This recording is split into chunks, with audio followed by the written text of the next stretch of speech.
Então o Nubank agora é o banco com o maior valor de mercado da América Latina. Isso aqui é uma loucura completa. Inclusive ultrapassando o Itaú, maior banco privado do Brasil, mais uma vez. E aí o que a gente viu foi que essa notícia fez com que o Roxo 34, que é o ticker das ações do Nubank, negociados lá na Bolsa de Nova York, subir praticamente 4% em um dia só. E aí fica a pergunta, será que vale a pena investir no Nubank agora com os novos projetos e com essa alta? E é por isso que eu tô fazendo esse vídeo, para te mostrar o que é que tá acontecendo com o Nubank, por que ele vem crescendo de forma tão acelerada desse jeito e entender se o Nubank agora entra em alguma das nossas estratégias de investimentos, minha e daqui do Clube do Valor.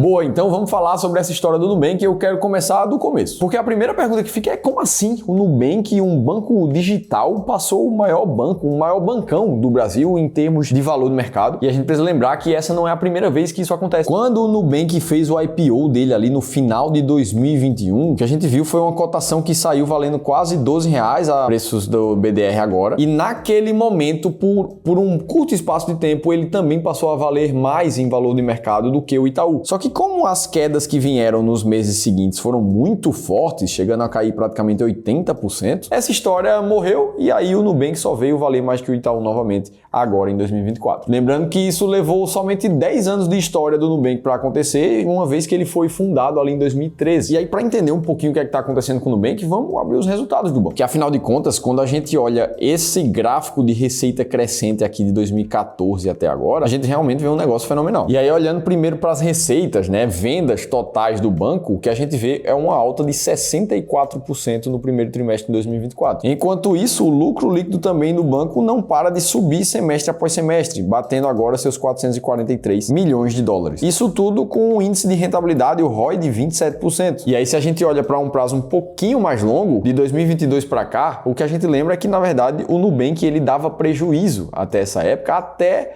o terceiro trimestre de 2022 ali, que ele virou para o lucro e dali para cá foi só para cima esse lucro do Nubank. Só para a gente ter uma ideia novamente da magnitude disso, a gente está falando de uma receita, de um número total de vendas que multiplicou por 3 de 2022 para cá, 2 anos para cá. E a gente não está falando de uma receita de R$1 milhão de uma empresa que virou 3 ou 4. A gente está falando de uma receita que já era de 877 milhões de dólares e passou para 2 bi e 700 milhões de dólares. Mas nem tudo são flores. Para construir esse índice muito acelerado de aumento de lucros e receitas, o banco precisa assumir alguns riscos. E a gente consegue ver isso na inadimplência do Nubank, que para o período mais curto, de 15 a 90 dias, créditos mais curtos, já chegou a 5%, que é maior em relação a todo o índice de inadimplência passado do banco. E também para o período de mais de 90 dias, período de mais longo prazo, já bateu 6,3%, que também é a maior inadimplência da história do Nubank. Enquanto isso, se a gente for comparar elas por elas, a inadimplência do Itaú, relatado aqui em 2024, está em cerca de 2,7%, 2,4% ali nessas duas mesmas métricas que a gente viu para o Nubank. Em outras palavras, o percentual de pessoas que não está pagando o que deve para o Nubank é o dobro do que é o do Itaú. Mas esse não é o único comparativo que a gente pode fazer diretamente entre os dois, eu já vou te falar um pouco mais. E eu também quero te convidar para se aprofundar na tua carteira de investimentos antes de a gente aprofundar no assunto do Nubank. Será que Nubank ou Itaú cabem na tua carteira de investimentos? Será que eles fazem sentido para você? Essa resposta depende 100% de como é que você investe, dos teus objetivos financeiros e da tua disposição para correr riscos. Então foi pensando em te ajudar com isso que eu disponibilizei algumas vagas da nossa análise de carteira gratuita. É nela que você consegue conversar com um dos nossos especialistas aqui do Clube do Valor, que vai identificar os pontos fortes e fracos da tua carteira e ver como é que você pode investir melhor para acelerar a tua jornada de liberdade financeira. Se você quiser participar de uma dessas vagas da nossa análise gratuita, é só clicar nesse link aqui em cima, preencher um breve formulário e um dos nossos especialistas do nosso time vai te ligar para fazer contato contigo. O link está no primeiro da descrição do vídeo também. Beleza, mas aí fica a pergunta agora. O que é que fez com que o Nubank passasse o valor do mercado, não só do Itaú, mas de toda a América Latina? E basicamente a resposta é muito simples. O Nubank valorizou a cotação das suas ações. Se a gente olhar para o último mês, foi praticamente 8% de alta, o que fez com que o banco batesse 300 bilhões em capitalização, que nada mais é o valor do mercado, pegar toda a quantidade de ações em negociação do banco e multiplicar pelo valor unitário de cada uma das ações. No mesmo período, o Banco Itaú bateu ali seus 280 289 bilhões de valor do mercado. E se a gente olha para as ações do Nubank, elas vêm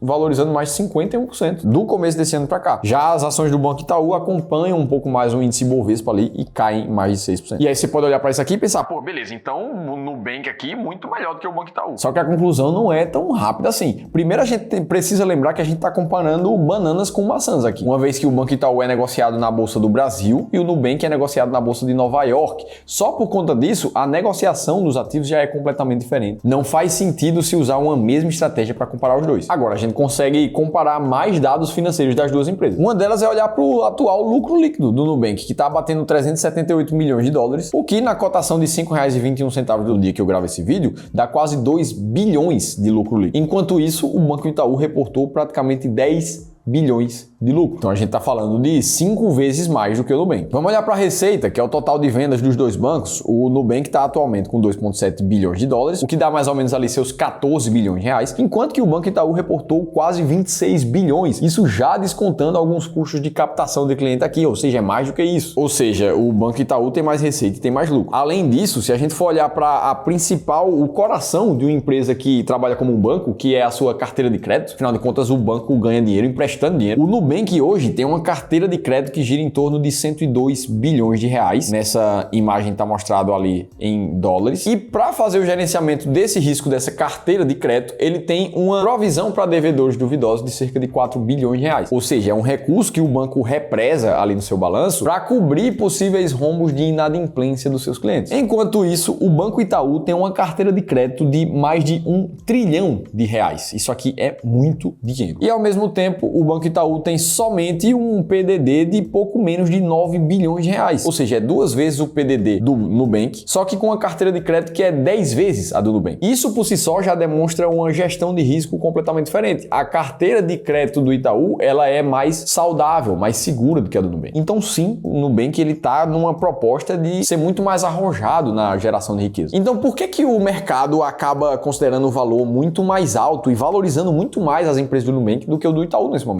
E isso acontece porque o mercado gosta de tentar prever o futuro, de ver quem é que está com uma expectativa arrojada de crescimento e está tornando isso realidade. Afinal de contas, de novo, o Nubank foi fundado ali em 2013 e só veio dar lucro praticamente 10 anos depois. E visto que só faz 10 anos, o banco que começou com aquela proposta de cortar custos de transação, quem não lembra, né? Tinha muito TED nos bancões, o Nubank veio com uma proposta de aplicativo super simplificada, mais amigável, um cartão de crédito que tinha limites bem limitados mesmo, e ali ele começou a adquirir novos clientes. A dúvida do mercado inteira é se o Nubank ia conseguir rentabilizar em cima dos clientes que ele estava ganhando de rodo. E o que a gente vem vendo é que sim, nesse gráfico que eu achei super legal aqui que o Nubank mostrou, ele compara na linha mais escura aqui desses gráficos o quanto de receita cada um dos clientes deixa no Nubank, comparando com o tempo de uso que ele tem do aplicativo. O que você vai perceber é que as linhas escuras levam menos tempo para gerar uma receita maior, enquanto que as linhas mais claras, que são do passado, ali por volta de 2017,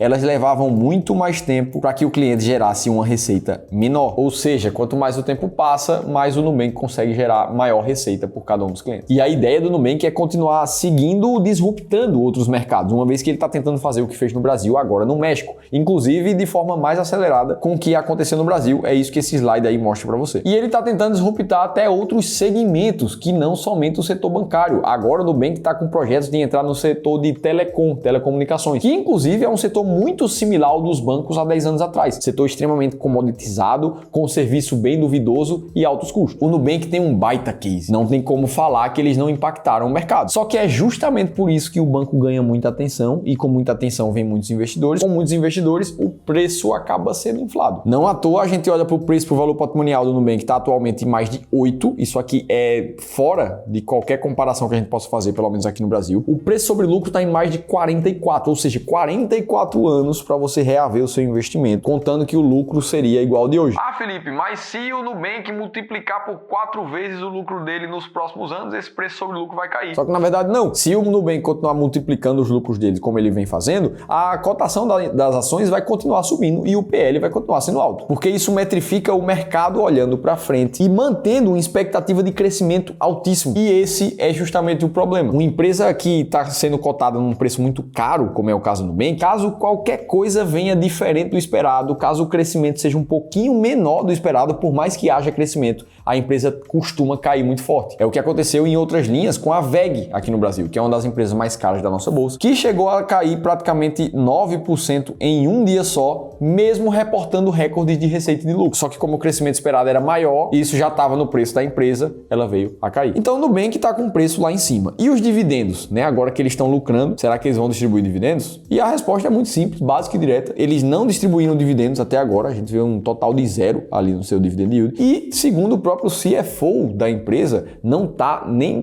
perto dos projetos do Nubank fazer uma distribuição de dividendos, uma vez que, como eles querem disruptar muito o mercado, o lucro precisa voltar para dentro dos investimentos da empresa. Então, nos nossos atuais modelos, Nubank não faz sentido. E para quem nos acompanha, deve lembrar que a gente gosta de investir com base em estratégias sistemáticas de investimento, que inclui tanto ativos aqui no Brasil quanto ativos internacionais. Tanto é que a grande maioria das carteiras dos nossos investidores aqui do Clube do Valor, elas têm alocação em ações americanas. Seja um pouco menos, como esse é o caso aqui de 10% somente em ações internacionais, seja um pouco mais, num modelo mais arrojado, com 1/3 da carteira em ações americanas. Inclusive, deixando isso aqui de novidade para quem chegou até esse momento do vídeo, a gente aqui do Clube do Valor tá com uma nova estratégia focada em ações americanas saindo do forno. A gente deve anunciar isso nos próximos meses. E que, inclusive, hoje o Nubank não faz parte. E aí, se você olha para tudo isso e você quer aprender a investir com a nossa metodologia, a minha, a do Ramiro e a do Clube do Valor, que são mais de 120 pessoas unidas buscando trazer tranquilidade financeira para os brasileiros, a gente escreveu um e-book te mostrando detalhe por detalhe de como é a nossa metodologia e o nosso sistema de alocação estratégica. Você pode conhecer tudo isso baixando o e-book Como Investir R$1 Milhão,